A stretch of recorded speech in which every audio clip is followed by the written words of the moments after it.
जितना बड़ा अन्याय और धोखा इतिहासकारों ने महान राजा पुरु के साथ किया, उतना बड़ा अन्याय इतिहास में शायद ही किसी के साथ कभी हुआ हो। एक महान नीतिज्ञ, दूरदर्शी, शक्तिशाली, वीर, विजयी राजा को निर्बल और पराजित राजा बना दिया गया। जी हाँ, आज हम बात करेंगे कैसे पोरस के हाथों धूल चाटा हुआ अलेक्जेंडर विश्व विजेता बन बैठा। उसके पहले आप हमारे चैनल को सब्सक्राइब कर लें और इसे लाइक कर लें। चूंकि सिकंदर पूरे यूनान, ईरान, इराक, बैक्ट्रिया आदि को जीतते हुए आ रहा था, इसलिए भारत में उसकी पराजय और अपमान को यूनानी इतिहासकार सह नहीं सके और अपने आप को दिलासा दिलाने के लिए एक मनगढ़ंत कहानी बनाकर इतिहास में थोप दिया। और भारतीय वामपंथी इतिहासकारों को तो आप जानते ही हैं, जहां भारतीय राजाओं की पराजय दिख जाए उसे बिना सोचे समझे छाप देने में ही वो अपनी महानता समझते थे। बस इतिहास चल पड़ा पीढ़ी दर पीढ़ी। महान तो महान, सिकंदर को महान तो बनाया ही गया, सिकंदर को विश्व विजेता घोषित किया गया।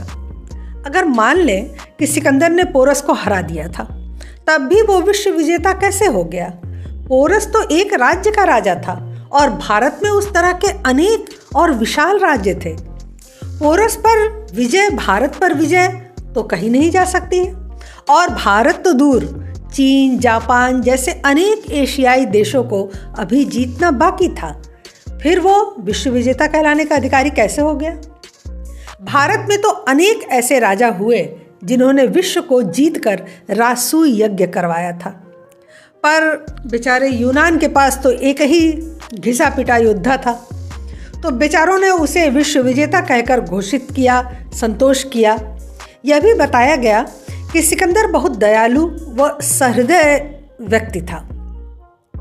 लाखों लोगों का खून बहाया उसने, और लाखों लोगों का खून बहाकर महान बनना कठिन होता है, इसलिए उसे दयालु व विशाल हृदय वाला दिखाना भी जरूरी था। अगर वो सहृदय होता तो उसे धन की लालच न होती, और धन की लालच न होती तो वो भारत तक नहीं आता। धन के लिए उसने लाखों लोगों का खून बहाया। इतना कठिन रास्ता तय करके वह भारत पहुंचा, और फिर पोरस की वीरता पर मुग्ध होकर उसने जीता हुआ राज्य और धन वैभव सब उसे सौंप कर वापस चला गया। गजब का हास्य और कितना बड़ा झूठ! कोई आक्रमणकारी ऐसा हुआ है दुनिया में? भला सिकंदर जैसा क्रूर शासक, जिसने अपने कई निकट संबंधियों और मित्रों, रिश्तेदारों की बर्बरता से उन्हें मौत के घाट उतार दिया, वो एक भारतीय राजा के प्रति इतनी उदारता क्यों दिखाने लगा? जो सेना विजयी हो गई हो, वो इतना कैसे थक जाएगी, इतना कैसे डर जाएगी कि आगे बढ़ने से इनकार कर दे? विजयी सेना को तो उत्साहित होना चाहिए था। अगर सेना थकी हुई थी तो भारत में उसे कुछ दिन विश्राम करना चाहिए था और फिर वो आगे बढ़ती, वापस क्यों लौटी? ऐसी स्थिति में उन्हें तुरंत भारत को क्यों छोड़ना पड़ा? ऐसे तमाम प्रश्न हैं जो बताते हैं कि सच्चाई कुछ और ही थी। यूनान के ही एक इतिहासकार प्लूटार्क अपनी पुस्तक में लिखते हैं कि युद्ध शुरू होते ही पोरस के सैनिकों तथा हाथियों ने जो विनाश मचाना शुरू किया, उससे सिकंदर तथा उसके सैनिकों के सर पर चढ़े विश्व विजेता बनने के भूत को उतार कर रख दिया। सिकंदर पोरस की 20,000 सेना के सामने ही नहीं ठहर पाया। आगे तो महान मगध साम्राज्य की 3.5 लाख की विशाल सेना थी। सिकंदर के सैनिक तीतर व मुर्गियों की तरह काट दिए जाते। इतिहासकार कर्टियस लिखते हैं कि हाथियों ने सिकंदर की सेना को आतंकित कर दिया था। उनकी चीत्कार से डर कर घोड़े भागने लगे और घुड़सवारों के दिल भी उससे दहल जा रहे थे। राजा पुरु के बारे में यूनानियों ने लिखा है कि वे एक 7 फुट 4 इंच लंबे शक्तिशाली और वीर राजा थे, जिसके पास 9 फुट का भाला था, जिसे देखकर ही लोग भयाक्रांत हो जाते थे। दरअसल यवनों ने कभी हाथी तो देखे नहीं थे। इन हाथियों ने यूनानी सेना में भूचाल ला दिया था। डियोडरस ने लिखा है कि इन हाथियों ने ऐसी भगदड़ मचाई कि अनेक विजयों के ये शिरोमणि छुपने के लिए जगह खोजने लगे थे, जिन्होंने बहुत बड़ी बड़ी विजय हासिल की थी। विशाल हाथियों में अपार बल था। उन्होंने अपने पैरों तले बहुत सारे सैनिकों की हड्डियां पसलियां कुचल कर चूर चूर कर दी। हाथी इन सैनिकों को अपनी सूंडों में पकड़ लेते थे और जमीन पर जोर से पटक देते थे और अपने विकराल दांतों से गोद गोद कर उन्हें मार डालते थे।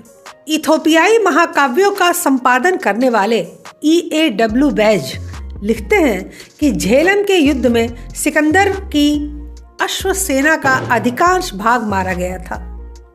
सिकंदर ने अनुभव किया कि यदि मैं लड़ाई को आगे जारी रखूंगा तो पूर्ण रूप से अपना नाश कर लूंगा।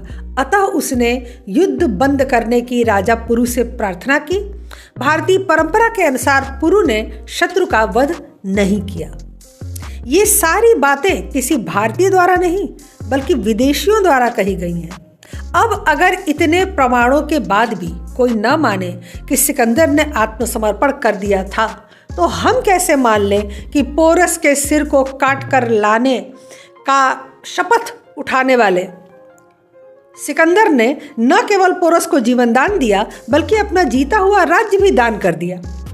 सिकंदर की महानता और वीरता का एक और उदाहरण देखिए कि जब इसने पोरस के राज्य पर आक्रमण किया तो पोरस ने सिकंदर को द्वंद्व युद्ध का निमंत्रण भेजा था ताकि अनावश्यक नरसंहार न हो और द्वंद्व युद्ध के जरिए निर्णय हो जाए, केवल दोनों राजा आपस में लड़ लें।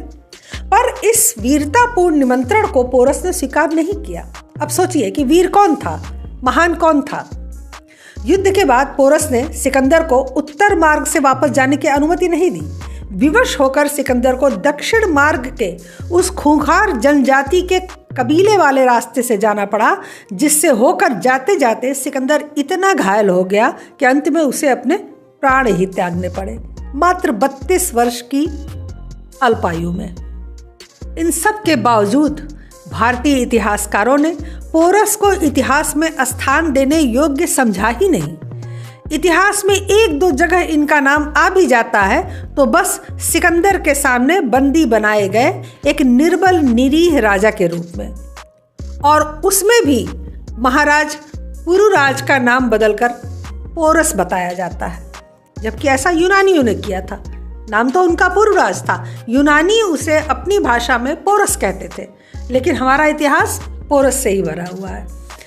आज इतिहास को फिर से जांचने परखने की आवश्यकता है ताकि सच को आने वाली पीढ़ियों तक पहुंचाया जा सके और भारतीय वीरों को उनका उचित सम्मान मिल सके।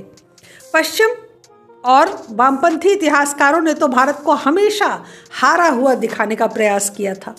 उन्होंने भारत के विजयी वीर योद्धाओं और राजाओं को भी हारने वाला ही बताया था। अगर सभी हार गए होते तो अभी तक भारत की संस्कृति मिट चुकी होती। सच तो यह है कि न यूनानी ही हमें मिटा सके, न ही तुर्क, मुगल और अंग्रेज, बल्कि हमें मिटाने वाले खुद दुनिया से मिटते चले गए। आपने देखा ही होगा। सोचिए, सिर्फ 85 हाथियों वाले एक सामान्य राजा ने सिकंदर को घुटनों पर ला दिया, जिसे भारतीय दस्तावेजों ने उल्लेख के लायक भी नहीं समझा। उसने यूनानियों को ऐसा होमसिक बना दिया कि वे स्वदेश जाने के लिए छटपटाने लगे, और हमें पढ़ाया जाता रहा कि कैसे पोरस ने घुटने टेक दिए और सिकंदर ने उससे पूछा तुम्हारे साथ कैसा व्यवहार किया जाए। फिलहाल हमें इंतजार करना होगा कि कब ये इतिहास बदला जाए, कब हमारे वीर राजाओं की प्रशंसा व्याख्यान फिर से इतिहास के पन्नों पर चमकने लगे। आज के लिए बस इतना ही। हमारे चैनल को सब्सक्राइब करें, लाइक करें और सभी प्लेटफॉर्म पर शेयर करें। अपने विचार हमें कमेंट बॉक्स में ज़रूर बताया करें।